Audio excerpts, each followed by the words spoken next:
Finally Indian army की तरफ से आए हुए खबर के मुताबिक कई सारे ऐसे अटैक्स हैं जो टेररिस्ट के ऊपर, टेररिज्म के ऊपर और उनके कई सारे अड्डों के ऊपर हो चुके हैं और कई सारे अटैक्स जो उधर से भी हो चुके हैं। मतलब अगर कुल मिलाकर कहा जाए तो भाई ये कह सकते हैं कि भाई वॉर स्टार्ट हो चुका है। अब यहाँ पर कुछ चीज़ें हैं जिसको आपको ध्यान में रखने की ज़रूरत है कि अगर वॉर स्टार्ट होता है, और यही चीज़ हम समझने वाले हैं आज के वीडियो में। मुझे लगता है कि हर इन्वेस्टर को ये समझना ज़रूरी है, चाहे आप इन्वेस्टर हैं या नहीं है। फिलहाल तो ये चीज़ आपको समझना ज़रूरी है। थोड़ा सा भी अगर आपको दिलचस्पी है कि इंडिया की इकोनॉमी क्या है, क्या कर रही है, क्या चलने वाली है, अगर इन बातों से थोड़ी सी भी दिलचस्पी है तो इस वीडियो को आपको ज़रूर ही देखना चाहिए। हम यहाँ पर 2-3 मुद्दों को डिस्कस करेंगे। सबसे पहली बात, इंडिया के ऊपर इसका इम्पैक्ट क्या पड़ेगा, इंडियन बाजार के ऊपर इम्पैक्ट क्या पड़ेगा, और फिर फाइनली इंडियन बाजार को हम 2 एंगल से देखने की कोशिश करेंगे, FIIs और DIIs के एंगल से देखने की कोशिश करेंगे। और उसके बाद लास्ट में हम डिस्कस करेंगे कि क्या इंडियन स्टॉक मार्केट अब बिल्कुल ऐसा ही रहेगा, क्या अब गिरावट होगी ही नहीं। हम इन तमाम तर मुद्दों पर ज़रूर बात करेंगे। तो ऑफ कोर्स वीडियो बहुत इंटरेस्टिंग होने वाली है। बस एक लाइक करके शेयर कर दीजिए। चैनल को अगर अभी तक आपने सब्सक्राइब नहीं किया है और इस तरह के इंटरेस्टिंग कंटेंट देखना अगर आपको पसंद है तो यकीनन बी फाइनेंसर आपके लिए बेस्ट चॉइस हो सकता है। इसलिए बिल्कुल रिक्वेस्ट करूंगा और बार बार रिक्वेस्ट करूंगा कि आप चैनल को ज़रूर सपोर्ट करें और सब्सक्राइब करें, लाइक करके इस वीडियो को शेयर भी कर दीजिए। तो फाइनली अब हम अपने मुद्दे की तरफ आते हैं और स्टार्ट करना चाहेंगे। कल की वीडियो में जो बातें मैंने की थी वहाँ पर मैंने एक बात आपको कहा हुआ था कि भाई ऐसा नहीं है कि ये वॉर जो हो रहा है ये पहली मर्तबा हो रहा है, ऐसा नहीं है। कई सारे देशों के साथ, चाइना के साथ, पाकिस्तान के साथ, स्पेशली अगर पाकिस्तान की बात करें तो कई सारे ऐसे वॉर हैं जो इससे पहले भी हो चुके हैं। लेकिन जब वॉर हुआ है इंडिया और पाकिस्तान का तो वहाँ पर खुदा गवाह है कि भाई जीते तो हम ही हैं। और इस मर्तबा फिर भी बातें आगे तक के बढ़ जाती हो तो फिर मेरा यकीन कहता है कि हम ही जीतेंगे, क्योंकि इंडिया के साथ वो मुकाबला करे वो इस सिचुएशन और कंडीशन में नहीं है। इस बात को आपको समझना पड़ेगा। तो ये बातें हो गई। लेकिन अगर वॉर होता है, जीतना ना जीतना ये बाद की बात हो जाएगी। लेकिन उसको अगर हम स्टॉक मार्केट के प्रोस्पेक्टिव से देखते हैं तो स्टॉक मार्केट के ऊपर, लेकिन उससे पहले इंडिया के प्रोस्पेक्टिव से देखते हैं तो इंडिया के ऊपर क्या इंपैक्ट पड़ेगा। देखिए, सबसे पहले इंपैक्ट की अगर बात की जाए तो अगर आपने कल की वीडियो देखा है और वहां पर आपने ध्यान दिया होगा तो वहां पर भी शॉर्ट में कुछ बातें मैंने कहा था जिससे आपको ये पता चल गया होगा कि देखिए, जब भी वॉर 2 देशों के अंदर होता है, 2 देशों के बीच में होता है, तो याद रखिए कि दोनों देश के जो नागरिक होते हैं उनके ज़्यादातर नुकसान होते हैं। देश बहुत ज़्यादा पीछे चला जाता है, देश की इकोनॉमी पीछे चली जाती है। उसका ओबाल आम नागरिक, आम सिटीजन्स को भुगतना पड़ता है और वो अपनी जान देकर कई मरतबा भुगतने पड़ते हैं, कई मरतबा अपनी जान देकर उसकी कीमत चुकानी पड़ती है, कई मरतबा दौलत से, कई मरतबा घर से, कई मरतबा अपने खैश व करीब रिश्तेदार से। मतलब कई तरीके हैं जिससे वो कर्ज आपको चुकाने पड़ते हैं। तो वॉर तो होना नहीं चाहिए सबसे पहली बात। लेकिन अगर हो जाता है तो यकीनन दोनों देशों को नुकसान है। अब इंडिया और पाकिस्तान की बात करें तो यकीनन इंडिया का बहुत ज़्यादा नुकसान होने वाला है। इंडिया का ज़्यादा नुकसान इसलिए होने वाला है, जैसा कि मैंने कल की वीडियो में भी बताया था कि भाई देखिए, पाकिस्तान की अगर बात करें तो पाकिस्तान ऑलरेडी कंगाली के कगार पर पहुंच चुका है, समझ रहे हैं। उसके पास बहुत ज़्यादा कुछ खोने के लिए नहीं है। लेकिन हमारी अगर बात करें तो हमारे पास इकोनॉमी है, हमारा देश है, हमारे देश की जो इकोनॉमी है, GDP है, इन तमाम तर चीज़ें हैं। बहुत सारे कॉरपोरेट वगैरह चल रहे, कंपनीज चल रही है, बहुत सारे प्रोडक्शन हाउसेस हैं। इन तमाम तर चीज़ों को इम्पेक्ट करेगा ये वॉर जो हो रहा है। तो अगर इंडिया के प्रोस्पेक्टिव से देखें तो ये सारा नुकसान होने वाला है। प्लस सिटीजन्स वगैरह को जो परेशानी होगी, अभी तक कई सारे ऐसा भी न्यूज़ निकल कर आ रही है कि भाई कई सारे इंडियन 14 इंडियन लगभग जो है ना शहीद कर दिए गए है ना, उनके बमबारी की वजह से, उनके गोले बारूद गिरने की वजह से। तो ये सारे नुकसान तो होंगे ही, पर देश को जो नुकसान इकोनॉमिक तौर पे होगा वो तो होना ही है। तो कुल मिलाकर ये दोनों नुकसान होंगे देश को, और उनको भी होगा। ऐसा नहीं कि ये सिर्फ हमको होगा। इकोनॉमिकली अगर देखा जाए तो ज़्यादा हमारा नुकसान होने वाला है। तो देश के प्रोस्पेक्टिव से अगर आप देखेंगे तो यही तमाम तर बुराइयां हैं जो निकल कर आएंगी कि 2 देशों के बीच में अगर वॉर होता है तो इसी तरह के नुकसान आपको देखने को मिलते हैं। अब अगर मार्केट के प्रोस्पेक्टिव से बात करें तो भाई मार्केट को क्या नुकसान होगा। देखिए, मैंने कल की वीडियो में भी कहा था कि अनिश्चितता, समझ रहे हैं ना, जब कन्फर्मेशन जब तक ना मिल जाए तब तक मार्केट गिरती है।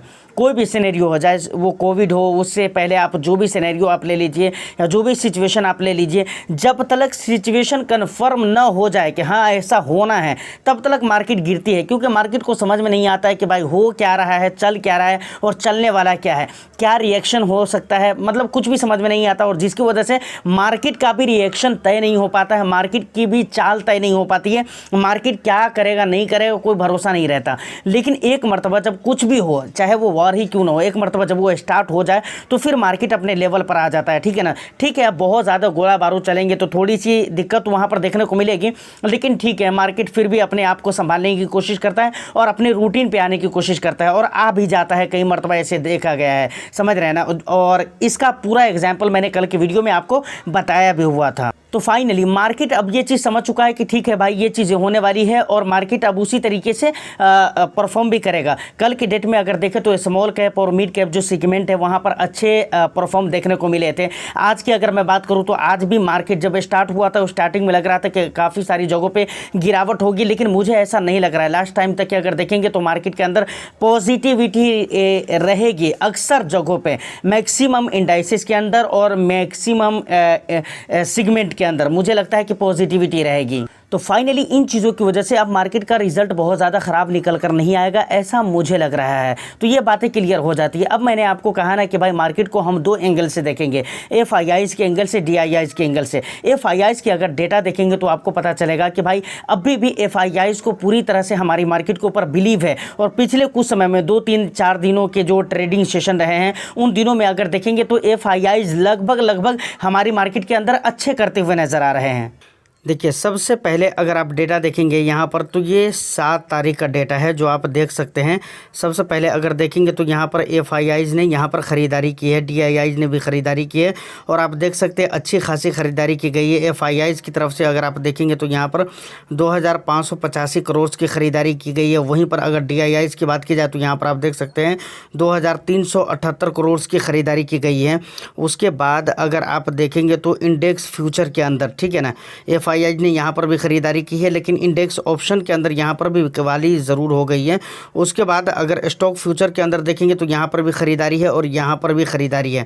तो ये डेटा हो गया कब का, ये डेटा हो जाता है 7 तारीख का, समझ रहे हैं ना। उसके बाद अगर हम चले ऊपर की तरफ ज़रा हम देखें तो यहाँ पर आपको मैं दिखलाता हूँ 6 तारीख का डेटा यहाँ पर आपको देखने को मिल जाता है।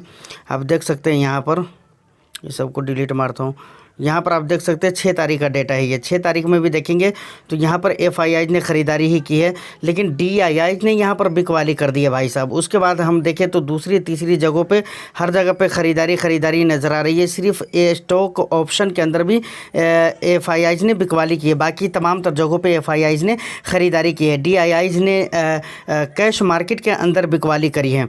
उसके बाद ज़रा और भी चीज़ मैं आपको दिखलाता हूँ। ऊपर की तरफ चलेंगे तो यहाँ पर ये 5 तारीख का डेटा मिल जाता है देखने को। तो 5 तारीख में आप देख सकते हैं कि 5 तारीख में भी सेम हाल आपको देखने को मिलता है कि भाई FIIs ने यहाँ पर ख़रीदारी की है, DIIs ने भी ख़रीदारी की है। उसके बाद यहाँ पर भी FIIs ने ख़रीदारी की है और इंडेक्स ऑप्शन के अंदर यहाँ पर अच्छी खासी बिकवाली कर दी है, ठीक है ना, जो आप देख सकते हैं यहाँ पर अच्छी खासी बिकवाली यहाँ पर हो गई है। तो खैर कोई दिक्कत वाली बात नहीं। उससे पहले आप अगर देखेंगे तो फिर आपको फ्राइडे का डेटा भी आपको मिलता हुआ नज़र आ रहा है, जो कि यहाँ पर आप देख रहे हैं। यहाँ पर फ्राइडे का डेटा आपको मिल जा रहा है यहाँ पर। तो ये सारा मतलब कुल मिलाकर ये है कि इसी तरह के रिज़ल्ट लगभग आपको देखने को मिलेंगे। FIIs अभी भी हमारी मार्केट में ख़रीदारी कर रहे हैं, उनको अभी भी भरोसा है, बिलीव है कि हाँ भाई इंडियन स्टॉक मार्केट के अंदर कुछ अच्छा हो सकता है और यकीनन होगा। ये भरोसा रहना भी चाहिए और हर किसी को रहना चाहिए, DIIs को भी रहना चाहिए, ज़रूर रहना चाहिए। तो देख लिया ना आपने डेटा, मैंने आपको शुरू में ही कहा था ना कि इसी तरह के रिजल्ट निकल कर आ रहे हैं। बल्कि कहीं कहीं पर अगर आप देखेंगे तो कहीं कहीं पर सेलिंग भी हो रही है FIIs की और DIIs भी कहीं कहीं पर बिकवाली कर रहे हैं, प्रॉफिट बुकिंग कर रहे हैं या जो भी। मुझे तो लगता है कि भाई प्रॉफिट बुकिंग ही कर रहे हैं, बाकी दूसरी चीज़ें चल नहीं रही है। बाकी लोग भी समझ चुके हैं, इंडियन इन्वेस्टर्स को भी समझ जाना चाहिए कि भाई मार्केट में ये सब चलता रहेगा और ये वॉर वगैरह जो हो रहे हैं वो सब होता रहेगा, लेकिन बहुत ज़्यादा अब इंडियन स्टॉक मार्केट को डिस्टर्ब करना।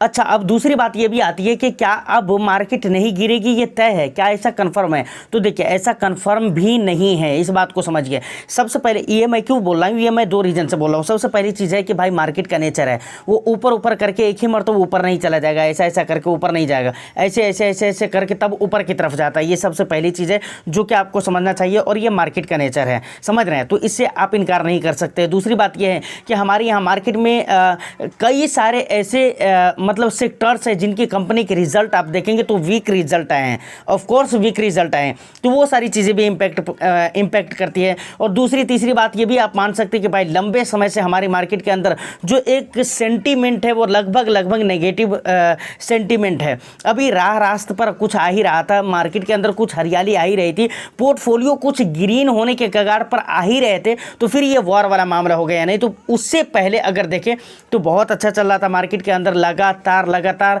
एक अच्छा परफॉर्म देखने को मिल रहा था। तो ऐसा भी तो नहीं कह सकते कि बिल्कुल नहीं है गिरेगा, ऐसा भी बिल्कुल नहीं कह सकते। और ये चीज़ मैं आपको बिल्कुल नहीं कह रहा हूँ, गिरेगा, आदत है मार्केट की, फितरत है, वो गिरना है, थोड़ा बहुत गिरेगा, लेकिन हाँ ओवरऑल जो मार्केट जाएगी वो ऊपर की तरफ ही जाएगी। वॉर की वजह से अगर आपको ऐसा लगता है कि डिस्टर्ब होगा, तो वॉर की वजह से बहुत ज़्यादा डिस्टर्ब नहीं होगा मार्केट, समझ रहे ना, इस चीज़ को आप समझिए। उसके बाद लमसम वगैरह के मौके हैं तो वो आपको रेगुलर मिलते रहेंगे। Small cap mid cap segment की अगर बात करूं तो यहाँ पर ऑफ कोर्स 100% आपको लमसम के मौके मिलेंगे और बहुत हद तक के रीजनेबल प्राइस के आसपास आ चुके हैं स्मॉल कैप मिड कैप, तो यहाँ पर आप थोड़ा बहुत करके निवेश भी कर सकते हैं अगर आपको।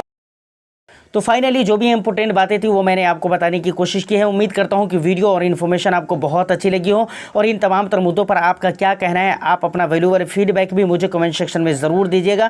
मैं फिर मिलता हूं किसी नेक्स्ट एंड इंटरेस्टिंग वीडियो में, लेकिन उससे पहले फिर एक बार मैं रिक्वेस्ट करूँगा कि प्लीज़ बी फाइनेंसर को आप ज़्यादा से ज़्यादा सपोर्ट करिए और सब्सक्राइब करें, वीडियो को लाइक करके ज़्यादा से ज़्यादा शेयर कर दीजिए, जो बिल्कुल आपके लिए फ्री है, आपका एक पैसा भी नहीं जाने वाला है, लेकिन हाँ हमारी हिम्मत आप ज़रूर बढ़ा देंगे इतना करके। फिर मैं मिलता हूँ किसी नेक्स्ट वीडियो में।